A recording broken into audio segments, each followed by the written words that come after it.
Hi, നമ്മൾ ഇന്ന് പഠിക്കുന്നത് മൊഡ്യൂൾ 53 ആണ്. സബ്ജക്റ്റ് പ്ലസ് വുഡ് ലൈക്ക് എന്ന് പറയുന്ന ഒരു യൂസേജ് ആണ്. സബ്ജക്റ്റ് എന്ന് പറഞ്ഞു കഴിഞ്ഞാൽ മേ ബി ഹി ആവാം, ഷീ ആവാം, ഐ ആവാം, യു ആവാം, ദേ ആവാം. നമ്മൾ കഴിഞ്ഞ ക്ലാസ്സുകളിൽ പഠിച്ചിട്ടുള്ളതാണ്. ഓക്കെ. അർത്ഥം പറയുന്നത് എനിക്ക് വേണം എന്നുള്ളതാണ്. കൂടുതലായിട്ട് നമ്മൾ ഭക്ഷണ സാധനങ്ങൾ പറയാനായിട്ടാണ് ഇത് യൂസ് ചെയ്യുന്നത്. പക്ഷേ എങ്കിൽ കൂടി നമുക്ക് മറ്റുള്ള സാധനങ്ങളൊക്കെ വേണമെന്ന് പറയാനായിട്ട് നമുക്കത് യൂസ് ചെയ്യാനായിട്ട് പറ്റും. എനിക്കൊരു കപ്പ് ചായ വേണം, ഐ വുഡ് ലൈക്ക്. എനിക്ക് വേണം, I would like a cup of tea. എനിക്കൊരു കപ്പ് ചായ വേണം. ഞാൻ പറഞ്ഞു കൂടുതലായിട്ട് ഭക്ഷണ സാധനങ്ങളാണ് എങ്കിൽ കൂടി നമുക്ക് മറ്റുള്ള ആർട്ടിക്കിളുകൾ പറയാനും യൂസ് ചെയ്യാൻ പറ്റും. He would like a car. അവന് ഒരു കാറ് വേണം. He would like a car. അവനൊരു കാറ് വേണം.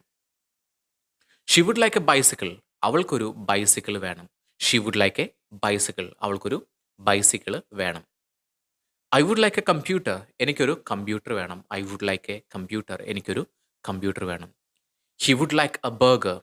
അവന് ഒരു ബർഗർ വേണം. He would like a burger. അവനൊരു ബർഗർ വേണം. Okay. She would like some vegetables. അവൾക്ക് കുറച്ച് വെജിറ്റബിൾസ് വേണം. She would like some vegetables.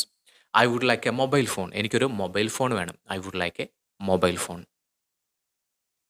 I would like an ink pen. എനിക്കൊരു ഇങ്ക് പേന വേണം. അതായത് നമുക്ക് പറയാം, പണ്ടൊക്കെ നമ്മൾ യൂസ് ചെയ്തിരുന്നൊരു പെന്നാണ് നമുക്ക് ഇങ്ക് പെൻ എന്ന് പറയുന്നത്. അപ്പോൾ അതെനിക്ക് വേണം. ഐ വുഡ് ലൈക്ക്, അല്ലെങ്കിൽ she would like an ink pen. അവൾക്ക് ഒരു ഇങ്ക് പെൻ വേണം. Everybody would like printed notes. എല്ലാവർക്കും പ്രിന്റഡ് നോട്ട്സ് വേണം. എല്ലാവർക്കും പ്രിന്റഡ് നോട്ട്സ് വേണം.